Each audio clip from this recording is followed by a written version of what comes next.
કયા વિસ્તારો પ્રભાવિત? જે દીપ આપને ચોક્કસ આજે બપોર બાદ જોવા જાય તો જુનાગઢ જિલ્લામાં સાર્વત્રિક મેઘમહેર થઈ છે અને 2 થી 4 દરમિયાન 1 થી લઈને 2 ઇંચ જેટલો વરસાદ ખાબકે છે. ખાસ જોવા જાય તો જુનાગઢ શહેરમાં 1 ઇંચ જેટલો વરસાદ નોંધાય છે, પણ ગિરનાર પર્વત ઉપર જયારે ભારે મેઘ ખાંગા થયા હોય તેમ એક સાથે વરસાદ તૂટી પડ્યો હતો અને જે સીડી છે તેના પરથી પાણી વહેતા થયા હતા અને ત્યાં જે યાત્રિકો દર્શન માટે ગયા હતા તે પણ મહામહેનતે સીડી ઉપરથી નીચે ઉતર્યા છે. બીજી તરફ રોપવે સેવા છે તે પણ બંધ કરવામાં આવી છે, કેમ કે થોડો પવનને લઈ અને યાત્રિકોની સલામતીને સુરક્ષાને લઈ અને રોપવે સેવા હાલ બંધ કરી દેવામાં આવ્યું છે. હાલ જે ગિરનાર ઉપરથી જે પાણી વહેર્યું છે તેને લઈ ભવનાથ વિસ્તારમાં પણ પાણી થઈ ગયું છે અને ખાસ કરીને ભવનાથ મંદિર આગળ જે સાંકડો રસ્તો જે દ્રશ્યમાં બતાવ્યો છે તેમાં પણ હાલ છે તે ગોઠણસમા પાણી છે તે વહી રહ્યા છે અને હજુ પણ ગિરનારની અંદર છે તે ધીમી ધારે વરસાદ વરસી રહ્યો છે. પણ હાલ આ જે આગાહી હતી, જે આગાહીકારોની આગાહીના મતે કે હાથીઓ ગાજવીજ સાથે વરસશે અને 2 થી લઈને 8 ઇંચ સુધીનો વરસાદની જે સંભાવના દર્શાવી હતી તેને લઈ અને જુનાગઢમાં પણ આજે છે તે વરસાદ બપોર બાદ વરસ્યો હતો અને સમગ્ર જિલ્લામાં હાલ પણ વાદળછાયું વાતાવરણ છે, ધીમી ધારે વરસાદ વરસી રહ્યો છે. જી અતુલ, ભવનાથની તળેટી અને ગિરનાર પર્વત અહીં યાત્રીઓનો ધસારો રહેતો હોય છે, એકાએક જ વરસાદ વરસ્યો એટલે તેમને પણ અંદાજ નહીં હોય, તો તેમને શું મુશ્કેલીઓ પડી રહી છે અને અત્યારે તેમની શું સ્થિતિ છે? આપણે ચોખ્ખું હાલ જે આ શ્રાદ્ધ મહિનો ચાલી રહ્યો છે, આ શ્રાદ્ધના જે દિવસો છે તેમાં એકંદરે જે 12 માસ હોય છે તેમાં અત્યારે હાલ થોડો ભાવિકોનો ધસારો છે તે ઓછો જોવા મળે છે. બીજી તરફ જે લોકો આવે છે તે હવે રોપવેનો સહારો લઈ અને ઉપર જે અંબાજીના દર્શન કરી, દત્તાત્રેયના દર્શન કરી અને પરત ફરી જતા હોય છે. હાલ જે થોડા ઘણા યાત્રિકો છે રોપવે સેવા પ્રભાવિત થવાથી હાલ જે છે તે સીડી મારફતે છે નીચે ઉતરી રહ્યા છે તે દ્રશ્યમાં બતાવી રહ્યો છે. હાલ યાત્રિકોને કોઈ મુશ્કેલી પડી નથી, પણ જે રીતે સીડી ઉપરથી પાણી વહેતા થયા છે અને ધોધમાર વરસાદ થયો છે ત્યારે ઓચિંતા યાત્રિકોને પણ આવો ખ્યાલ નહીં હોય કે આવો વરસાદ વરસી શકે છે, પણ યાત્રિકોને હાલ કોઈ મુશ્કેલી નથી. અને જુનાગઢ ગિરનાર પર્વત ઉપર જયારે વરસાદ વરસે છે ત્યારે આવા જ દ્રશ્યો અને આટલા ધોધમાર જ વરસાદ વરસે છે ત્યારે યાત્રિકોને કોઈ પણ જાતની મુશ્કેલી હોતી નથી. યાત્રિકો છે તે સીડી મારફતે નીચે ધીમે ધીમે ઉતરી અને તળેટીમાં પહોંચી જતા હોય છે ને પાણી ઉતરી જતા તે લોકો કોઈ પણ વાહનનો સંપર્ક કરી અથવા પગપાળા કોઈ પણ રીતે પોતાની જગ્યાએ પહોંચી જતા હોય છે. દીપા અતુલ, જે યાત્રિકો છે તેમને સાવધાની સાથે ઉતરવું પડતું હશે અત્યારે? જી ચોક્કસ સાવધાની એટલે આપ જે દ્રશ્યમાં જોઈ રહ્યા છો કે જે રીતે અતુલ, આપને અટકાવવા માંગીશ. અમારી સાથે ગિરીશ કોટેચા બીજેપી નેતા જોડાઈ ગયા છે. ગિરીશભાઈ, જે એકાએક વરસાદ વરસ્યો છે અને ત્યારબાદ ગિરનાર પર્વત પરથી તો જાણે ઝરણું વહેતું હોય સીડીઓ પરથી તેવો આભાસ થઈ રહ્યો છે. તમને કેવા પ્રકારના ઇનપુટ્સ મળ્યા છે? બધું સુવ્યવસ્થિત રીતે ચાલી રહ્યું છે? બરાબર બેન, આ વખતે વરસાદ છે ને 135% તો આની પહેલા થઈ ગયો હતો. આજનો જે વરસાદ વરસ્યો છે અદભુત વરસાદ વરસ્યો છે અને આ વખતે આટલો જયારે જુનાગઢમાં 13 ઇંચ એક દિવસમાં વરસાદ પડ્યો હતો ને ત્યારે પણ ક્યાંય લગભગ તકલીફ, કારણ કે આ વખતે જે અમારા કમિશનર આવ્યા છે ઓમ પ્રકાશ અને અમે બધા ભેગા થઈને, અત્યારે તો હું ડેપ્યુટી મેયર નથી બરાબર, પણ અમે સતત થઈ જુનાગઢમાં ક્યાંય પણ તકલીફ ન પડે ત્યારે ગિરનાર ઉપર જુનાગઢમાં જે વરસાદ પડે ને બેન એના કરતા લગભગ ડબલ વરસાદ ગિરનાર ઉપર પડતો હોય છે. અને દર વર્ષે ઓલે વખતે પણ જયારે 22 ઇંચ વરસાદ પડ્યો તો એ દિવસે ગિરનાર ઉપરનું જે વાણી હતું ને, પણ આ વખતે તકલીફ નહીં થાય કારણ કે લગભગ બધી રીતે પૂરેપૂરી તૈયારી પણ રાખી છે અને ગિરનાર અત્યારે ભવનાથ ને આખું જુનાગઢ તરબોળ થઈ ગયું બેન. તો ગિરીશભાઈ, જે આ યાત્રિકો છે તેમને તો એવો ખ્યાલ પણ નહીં હોય કે આવી રીતે એકાએક વરસાદ આટલો વરસી જશે, તો તેમને કઈ રીતે બહાર કાઢવામાં આવી રહ્યા છે? અત્યારે જે વહેણ છે તે ખૂબ જ તીવ્ર નોંધાઈ રહ્યું છે સીડીઓ પરથી.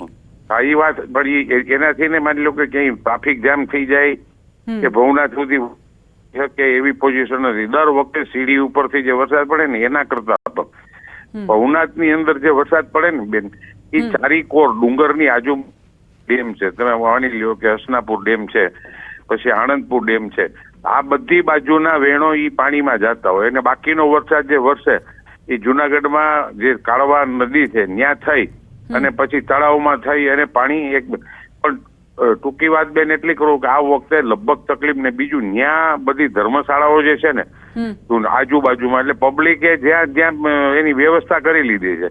ટૂંકમાં રોપવે બંધ થઈ ગયો બરાબર, રોપવે માં જે વાળા હતા એને ખબર પડી કે ના લગભગ સમજો ને સવારથી જ એવું વાતાવરણ હતું તે માણસો કરતો હતી. આભાર ગિરીશભાઈ અમારી સાથે વાતચીત માટે। અતુલ અમારા સંવાદદાતા જોડાયેલા છે। અતુલ, અત્યારે વરસાદે વિરામ લીધો છે કે અત્યારે પણ વરસાદ વરસી રહ્યો છે? ગિરનાર પર્વત પર શું સ્થિતિ છે? જી દીપા, આપને ચોક્કસ કે જે ગિરનાર પર્વત પર આવેલી અંબાજી શક્તિપીઠના જે મન છે કે એમના સેવકો છે તેની સાથે વાત થયા મુજબ તે લોકોનું કહેવાનું એવું છે કે જે 2 કલાક પહેલા વરસાદની સ્થિતિ હતી તેમાં અત્યારે નોંધપાત્ર રીતે ઘટાડો છે। ત્યારે હાલ છે વરસાદ છે તે છાંટા સ્વરૂપે વરસી રહ્યો છે। બીજું આપણે એમ બતાવ્યું કે આ જે ઝરણા છે, જે ગિરનાર ઉપરના ઝરણા છે તે તમામ છે ઝરણા છે તે અહીં આવેલા ડેમોમાં છે તે જતા હોય છે, જેને લઈ અને થોડો કોઈ વરસાદ જો ધીમો પડે અથવા થોડો વરસાદ વિરામ લે તો આ જે સીડી ઉપરથી થતા પાણી છે એ પણ થંભી જાય છે અને તે પણ પોતાની રીતે છે તે ડેમ અને અન્ય જગ્યામાં જતા રહે છે। એટલે હાલ યાત્રિકોને કોઈ મુશ્કેલી સામે આવી નથી અને દર વર્ષે આવી જે પરિસ્થિતિ થાય છે, આ તો આ ભાદરવા મહિનામાં પરિસ્થિતિ થઈ, બાકી અષાઢ કે શ્રાવણ કે જ્યારે ખૂબ વરસાદનું જોર હોય ત્યારે પણ આ રીતે ગિરનારની સીડી ઉપરથી પાણી ઓચિંતા જ વહેવા લાગે છે। ત્યારે યાત્રિકો છે તે સરળતાથી અને સલામતીથી નીચે ઉતરી રહ્યા છે। જે આ દ્રશ્યોમાં જોઈ રહ્યા આજ સુધી કોઈ એવો બનાવ બનવા નથી પામ્યો કે કોઈ યાત્રિકોને આ પાણીને લઈને કોઈ મુશ્કેલી ઊભી થઈ હોય અથવા કોઈ યાત્રિકને કોઈ ઈજા પહોંચે હોય, આજ સુધી એવો બનાવ નથી બન્યો અને યાત્રિકો પણ નીચે ઉતરી નજીકની આવેલી ધર્મશાળામાં આશરો લઈ લેતા હોય છે। જી દીપા, આભાર અતુલ જાણકારી આપવા માટે।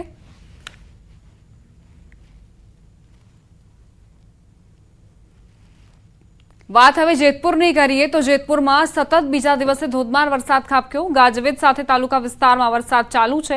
જૂનાગઢ રોડ, MG રોડ, નવાગઢમાં વરસાદ, દેસાઈવાડી, ચાંદની ચોક, સમાકાંઠા વિસ્તારમાં પણ વરસાદ ખાબક્યો। જેતપુરમાં ભારે વરસાદને લઈ રોડ પર પાણી વહેતા થયા। પવન સાથે વરસાદ શરૂ થતા વાતાવરણમાં ઠંડક પ્રસરી।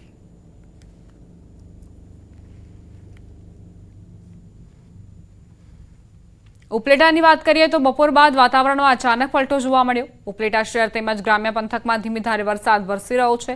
લાંબા વિરામ બાદ મેઘરાજાનું ઉપલેટામાં આગમન થયું। જીરાપા પ્લોટ, રબારીવાસ, દ્વારકાધીશ સોસાયટી વિસ્તારમાં વરસાદી જમાવટ જોવા મળી તો સ્વામિનારાયણ સોસાયટી, સિંધી બજાર, કાદી વિસ્તારમાં પણ વરસાદ ખાબક્યો। ખાખીજાડિયા, વાડલા, સેવંતરા, ડુમિયાણી, ચીખલિયા ગામોમાં વરસાદ ચાલુ છે। વરસાદના પગલે વાતાવરણમાં ઠંડક પ્રસરી।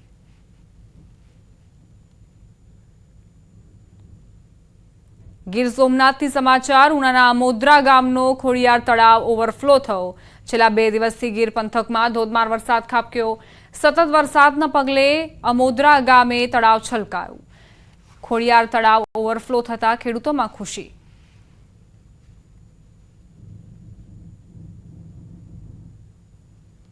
સમાચાર તાપીથી પ્રાપ્ત થઈ રહ્યા છે। ઉકાઈ ડેમમાં પાણીની આવક નોંધાઈ। ઉકાઈ ડેમની જળ સપાટી 344.13 ફૂટે પહોંચી। ડેમના 22 પૈકી 10 દરવાજા ખોલાયા। ડેમમાં હાલ 1,46,675 ક્યુસેક પાણીની આવક। ડેમમાંથી 1,24,762 ક્યુસેક પાણી તાપી નદીમાં છોડાયું। નીચાણવાળા વિસ્તારોને સાવચેત કરાયા। ડેમની ભયજનક સપાટી 345 ફૂટ છે।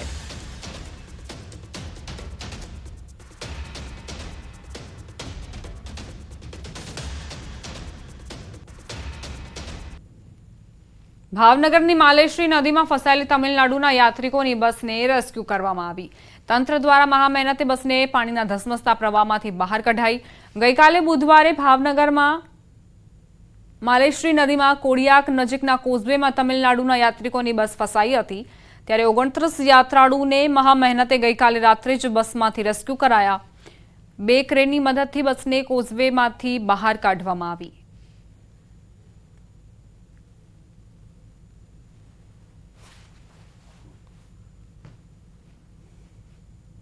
પંચમહાલ જિલ્લામાં હાલ મેઘરાજા તોફાની બેટિંગ કરી રહ્યા છે। 2 દિવસથી વરસી રહેલા વરસાદના કારણે ખેડૂતો ચિંતામાં મુકાયા। પહેલા પડેલા ભારે વરસાદમાં ખેડૂતોનો મકાઈનો તૈયાર થયેલો પાક જમીનદોસ્ત થયો, જેના કારણે ખેડૂતોએ નુકસાની સહન કરવાનો વારો આવ્યો। બાદમાં ખેડૂતોને ડાંગરનો પાક સારો થવાની આશા હતી, જેના પર પણ પાણી ફરી વળ્યું। સતત 3 દિવસથી પવન સાથે વરસાદ વરસી રહ્યો છે, જેના કારણે ડાંગરનો પાક જમીનદોસ્ત થઈ ગયો। પછી છેલ્લે ડોંગરની બી આશા હતી તો ડોંગરમાં વરસાદ એટલો જબરજસ્ત પડે તો ડોંગર નીચે બી પાડી મૂકી। ડોંગર પાડી દીધી ઘાસ બી ની હાથમાં આવે ને ડોંગર બી કોઈ જી અને કોઈ જવાની શક્યતા છે જ। આ કોઈ જી એને હવે હાથમાં કંઈ આવવાનું પણ નથી। હવે ઘાસ નહીં હાથમાં આવે કે નહીં ડોંગર આવે। ડાંગર પણ હાથમાં નથી આવવાની કે ઘાસચારો પણ હાથમાં નથી આવવાનો। મકાઈમાં પણ એવું થયું, ડાંગરમાં પણ એવું થયું। જમીનમાં અત્યારે પડવાઈ ગયો, પાણી ફૂટી ગયું એટલે ખેતરમાં જવાય એવું પણ નથી। એટલે અમારો જે ખર્ચો કર્યો હતો એ ખર્ચો તો ઠીક, પણ કશું અમારા હાથમાં આવવાનું નથી. ડોંગર સારી હતી, એમાં અમને એવું થયું કે ડોંગર સારી છે, પણ હમણાં 4-5 દિવસથી ડાંગર વરસાદ ચાલુ ડાંગરે પણ પાડી દીધી. ખેડૂતને એવું થયું કે પાક કોઈ જવાનો છે, પાણી ભરાઈ ગયું એટલે ડાંગર કોઈ જવાનું, એમને કંઈ હાથમાં આવવાનું નથી. પછી સરકાર સામેથી વળતર આપે છે, એમ કરીને વળતર આપે તો સારું. પંચમહાલ જિલ્લામાં ચોમાસાની શરૂઆત થતાં ધરતીપુત્રોમાં ખૂબ જ આનંદ જોવા મળ્યો હતો. મેઘરાજાની જે રીતે ચોમાસામાં આગમન થયું હતું, જે આગમનથી જ ખેડૂતોમાં ખૂબ ખુશી જોવા મળી હતી. ખેડૂતોએ હર્ષોલ્લાસ સાથે મોંઘાદાટ ખાતર બિયારણ લાવી મહેનત કરી. ખેડૂતોએ મુખ્યત્વે મકાઈ અને ડાંગરનો પાક કર્યો હતો, પરંતુ સમયની સાથે જે રીતે વરસાદે રૌદ્ર સ્વરૂપ ધારણ કર્યું, જેમાં મકાઈનો પાક જમીનદોસ્ત થઈ ગયો, કોહવાઈ ગયો અને નુકસાન થયું. જેના બાદ ખેડૂતોને એક ડાંગરના પાક પર આશા હતી, પરંતુ ડાંગરના પાક પર પણ જાણે મહેનત પર પાણી ફરી વળ્યું હોય એવા દ્રશ્યો 2 દિવસથી જોવા મળી રહ્યા છે. સતત આપ દ્રશ્યોમાં જોઈ શકો છો, પંચમહાલ જિલ્લામાં સતત 2 દિવસથી ભારે પવન સાથે વરસાદ વરસી રહ્યો છે, જેને લઈ તૈયાર થયેલી ડાંગર છે તે જમીનદોસ્ત થઈ ગઈ છે. આપ દ્રશ્યોમાં જોઈ શકો છો કે આ ડાંગર છે જે તૈયાર થઈ ગઈ છે, અને આ તૈયાર થયેલા ડાંગરના દાણા સાથેનો જે ડાંગરનો છોડ છે એ જમીનદોસ્ત થઈ ગયો છે. હવે આ ડાંગર કોહવાઈ જવાની છે અને ખેડૂતોના જે મહેનત છે તેની પર પાણી ફરી વળ્યું છે. આપ જોઈ શકો છો તમામ જે ડાંગર છે તે તૈયાર થઈ ગઈ હતી. થોડા દિવસમાં ખેડૂતોને એક લણવાની આશા બંધાઈ હતી, પરંતુ આ દાણો પલળી ગયો છે, તે કોહવાઈ જશે અને જેથી ખેડૂતોને ઘાસચારામાં પણ ઉપયોગમાં નહીં આવે, સાથે સાથે જે તેની મહેનત છે તે માથે પડશે. હું આપને આ તરફના પણ દ્રશ્યો બતાવીશ. આ તરફ આપ દ્રશ્યોમાં જોઈ શકો છો તમામ ડાંગર પડી ગઈ છે. બીજી તરફ અહીંના ખેડૂતોના જણાવ્યા અનુસાર જે જમીન છે તેમાં સતત વરસાદ વરસી રહ્યો છે, તેને લઈ પડો ફૂટી ગયો છે, પડોવાઈ ગઈ છે, જેથી શિયાળાની ખેતીમાં પણ નુકસાન થશે એવી હાલ ખેડૂતોને ભીતિ વ્યાપી રહી છે. આપ જોઈ શકો છો જે રીતે જ્યાં પાણી ખેતરમાં ભરાયેલું રહ્યું છે, જેથી શિયાળાની ખેતીમાં પણ ખેડૂતોને ભારે તકલીફ પડવાનું ખેડૂતો જણાવી રહ્યા છે. ત્યારે ખેડૂતો બીજી તરફ જણાવી રહ્યા છે કે જે સરકાર દ્વારા વળતર આપવામાં જાહેરાત કરવામાં આવી છે, પરંતુ વળતર છે જે ખેતીના ખર્ચાના પ્રમાણમાં યોગ્ય નહીં હોવાનું, જેથી સરકાર ખેડૂતો સાથે એક મજાક કરી રહી હોય એવો પણ ખેડૂતો ભાવ વ્યક્ત કરી રહ્યા છે. સાથે સાથે ખેડૂતો સરકાર દ્વારા યોગ્ય રીતે વળતર આપવામાં આવે એવી હાલ માગણી કરી રહ્યા છે. રાજેશ જોશી, ન્યૂઝ 18 ગુજરાતી, પંચમહાલ. સમાચાર દાહોદથી પ્રાપ્ત થઈ રહ્યા છે. સેશન્સ કોર્ટ પરિસરમાં જ યુવકે ઝેર ઘટઘટાવ્યું. વ્યાજખોરો વિરુદ્ધ કાર્યવાહી ન થતા કંટાળીને આ પગલું ભર્યું. દવા પીને આત્મહત્યાનો પ્રયાસ કર્યો. દાગીના ગીરવે મૂકીને યુવકે વ્યાજે રૂપિયા લીધા હતા. નાણાં ભરપાઈ બાદ પણ વ્યાજખોરો દાગીના પરત આપતા ન હતા. ફરિયાદ બાદ પણ આરોપી સામે કાર્યવાહી ન થતી હોવાનો આરોપ છે. ગંભીર હાલતમાં યુવકને દાહોદની ખાનગી હોસ્પિટલમાં ખસેડવામાં આવ્યો.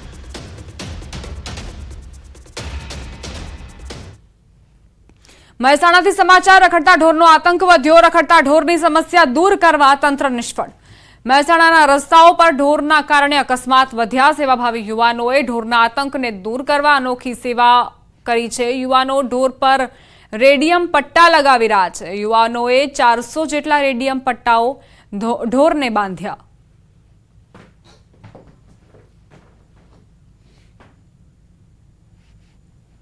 રાજકોટ હીરાસર એરપોર્ટનું નામ સ્વર્ગીય શ્રી કેશુભાઈ પટેલના નામ પર રાખવા ભરત પટેલના પ્રસ્તાવને હું સમર્થન આપું છું.